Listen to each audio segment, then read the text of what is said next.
Hi guys, welcome to revision time. आज है 23 जनवरी 2025। चलिए आज के करंट अफेयर्स हम स्टार्ट करते हैं। अगर आप सभी को ये वीडियो हेल्पफुल लगे तो इसे लाइक ज़रूर कर दीजिएगा और साथ ही चैनल भी सब्सक्राइब कर लीजिए। इस तरह के कम टाइम के करंट अफेयर्स की वीडियो आपको हर दिन मिलते रहेंगे। तो चलिए स्टार्ट करते हैं आज के सारे करंट अफेयर्स के क्वेश्चन, मगर उससे पहले जान लेते हैं 29 जनवरी को पूछे गए क्वेश्चन का सही आंसर क्या है। फीडे शतरंज विश्व कप 2025 की मेज़बानी कौन करेगा।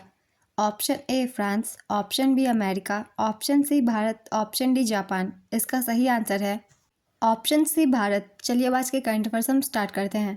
क्वेश्चन नंबर 1, हाल ही में जारी ब्रांड फाइनेंस रिपोर्ट 2025 के अनुसार भारत का सबसे टॉप ब्रांड कौन सा है। इसका आंसर है टाटा समूह। ब्रांड फाइनेंस 2025 के ग्लोबल 500 रिपोर्ट के अनुसार टाटा समूह भारत का सबसे मजबूत ब्रांड बन गया है। रिपोर्ट के अनुसार पहले स्थान पर है एप्पल, दूसरे स्थान पर माइक्रोसॉफ्ट और तीसरे स्थान पर गूगल। दुनिया के शीर्ष 100 ब्रांड्स में 60वें स्थान पर टाटा समूह ने अपनी AAA ब्रांड ताकत रेटिंग को बनाए रखा है। टाटा समूह का ब्रांड मूल्य 31.6 बिलियन डॉलर है, जो पिछले वर्ष की तुलना में 10% अधिक है। नेक्स्ट क्वेश्चन, हाल ही में रिलायंस इंडस्ट्रीज ने कहां पर दुनिया के सबसे बड़े डेटा सेंटर बनाने की घोषणा की। इसका आंसर है जामनगर, गुजरात। रिलायंस इंडस्ट्रीज ने गुजरात के जामनगर में दुनिया का सबसे बड़ा डेटा सेंटर बनाने की घोषणा की। इसका उद्देश्य भारत के डिजिटल बुनियादी ढांचे और कृत्रिम बुद्धिमत्ता क्षमताओं को मजबूत करना है। यह डेटा सेंटर 1 गीगावाट की क्षमता वाला होगा, जो इसे दुनिया का सबसे बड़ा डेटा सेंटर बनाएगा। इसके लिए एनवीडिया कंपनी से सेमीकंडक्टर खरीदा जाएगा। रिलायंस इंडस्ट्रीज की स्थापना 1958 में की गई थी। इसका मुख्यालय मुंबई में है और इसके वर्तमान चेयरमैन है मुकेश अंबानी। नेक्स्ट क्वेश्चन, हाल ही में रक्षा मंत्री राजनाथ सिंह ने किस नाम से एक युद्ध क्षेत्र निगरानी प्रणाली लॉन्च की है। इसका आंसर है संजय। रक्षा मंत्री राजनाथ सिंह ने युद्ध क्षेत्र निगरानी प्रणाली संजय को हरी झंडी दिखाई। इसकी लागत है 2,402 करोड़ रुपए। युद्ध क्षेत्र निगरानी प्रणाली संजय से युद्ध क्षेत्र में पारदर्शिता बढ़ेगी। यह अत्याधुनिक सेंसर और अत्याधुनिक एनालिटिक्स से लैस है और भविष्य के युद्ध क्षेत्र को बदल देगा। इसे मार्च 2025 से 3 चरणों में भारतीय सेना में शामिल किया जाएगा। इसे भारतीय सेना और भारत इलेक्ट्रॉनिक्स लिमिटेड द्वारा स्वदेशी रूप से और संयुक्त रूप से विकसित किया गया है। यह विशाल भूमि सीमाओं की निगरानी करने, घुसपैठ को रोकने और अद्वितीय सटीकता के साथ स्थितियों का आकलन करने में मदद करेगा। जनवरी 2025 में कहां पर छठा अंतर्राष्ट्रीय बाजरा महोत्सव लॉन्च किया गया। इसका आंसर है बेंगलुरु, कर्नाटक। छठा अंतर्राष्ट्रीय बाजरा महोत्सव बेंगलुरु, कर्नाटक में आयोजित किया गया। महोत्सव के हिस्से के रूप में कृषि पारिस्थितिकी के माध्यम से कृषि खाद्य प्रणालियों का परिवर्तन, एक वैश्विक परिप्रेक्ष्य नामक एक सम्मेलन आयोजित किया गया था। GIZ जर्मनी और FIBL स्विट्जरलैंड जैसे अंतर्राष्ट्रीय संगठनों ने इस कार्यक्रम की मेज़बानी के लिए सहयोग किया है। संगोष्ठी में Germany, Switzerland, Spain, Australia, Kenya, Tanzania, Italy, Peru और इंग्लैंड सहित 10 से अधिक देशों के विशेषज्ञ शामिल हुए। पोषक अनाज के प्रमुख उत्पादकों में से एक कर्नाटक है, जिसने 2017 में अंतर्राष्ट्रीय बाजरा महोत्सव की मेज़बानी की थी। नेक्स्ट क्वेश्चन, हाल ही में किस राज्य सरकार ने आपदा चेतावनी प्रणाली कवचम लॉन्च किया। इसका आंसर है केरल। केरल के मुख्यमंत्री पिनाराई विजयन ने उन्नत आपदा जोखिम चेतावनी प्रणाली कवचम का उद्घाटन किया।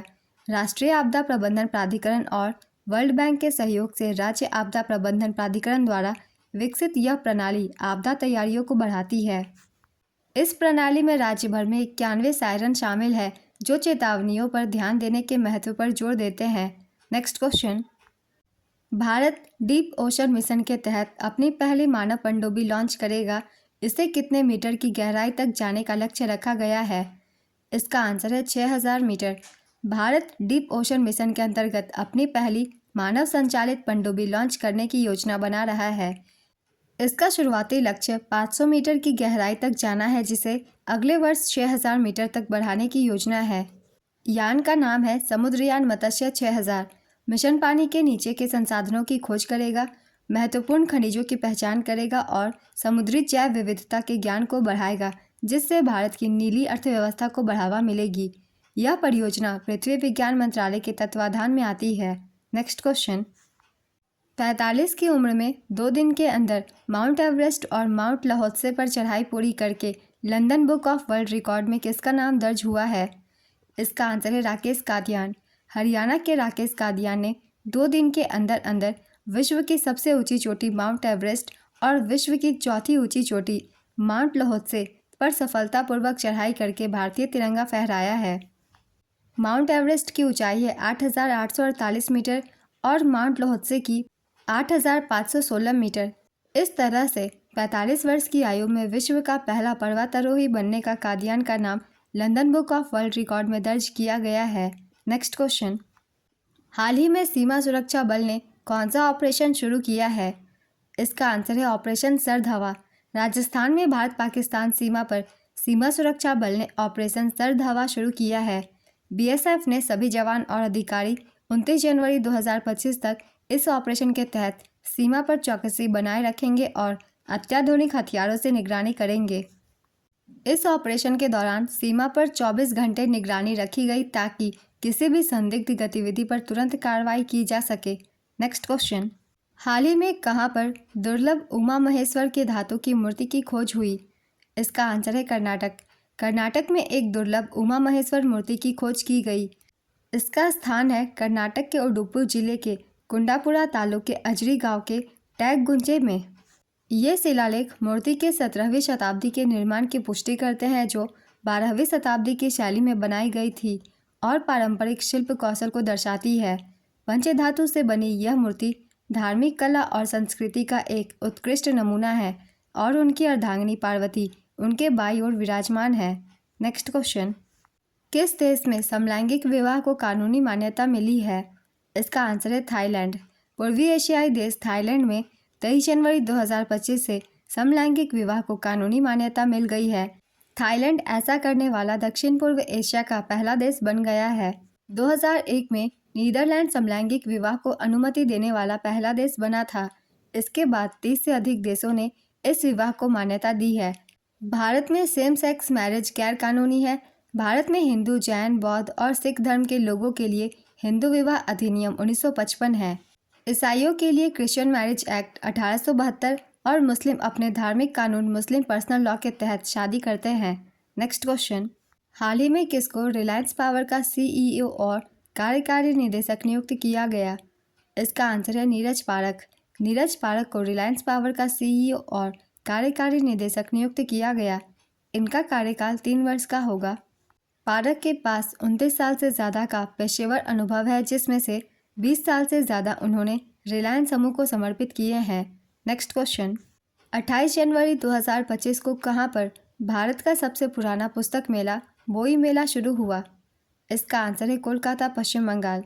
भारत का सबसे पुराना पुस्तक मेला बोई मेला कोलकाता, पश्चिम बंगाल में शुरू हुआ। इसका आयोजन सॉल्ट लेक सिटी, कोलकाता, पश्चिम बंगाल में किया गया। इस मेले का आयोजन 28 जनवरी से 9 फरवरी 2025 तक किया जाएगा। संस्करण है 48वां। इसका आयोजन राष्ट्रीय शिक्षा परिषद द्वारा किया जाता है। यह दुनिया का सबसे बड़ा गैर व्यापारिक पुस्तक मेला, एशिया का सबसे बड़ा पुस्तक मेला और सबसे अधिक लोगों द्वारा भाग लिया जाने वाला पुस्तक मेला है। पुस्तक मेले की शुरुआत 1976 में की गई थी। आज के करंट अफेयर्स के सारे क्वेश्चंस कंप्लीट होते हैं। चलिए अब आज का क्वेश्चन देखते हैं क्या है। जनवरी 2025 में कहां पर छठा अंतर्राष्ट्रीय बाजरा महोत्सव लॉन्च किया गया? Option A Bengaluru, option B Delhi, option C Tamil Nadu, option D Maharashtra. अपना आंसर गेस कीजिए या फिर कमेंट बॉक्स में दीजिए। अगर आप सभी को ये वीडियो हेल्पफुल लग रही हो तो इसे लाइक ज़रूर कर दीजिएगा और साथ ही इस तरीके की कम टाइम की करंट अफेयर्स की वीडियो के लिए चैनल भी ज़रूर सब्सक्राइब कर लीजिए। फिर मिलते हैं अगली वीडियो के साथ। आप सभी को थैंक यू।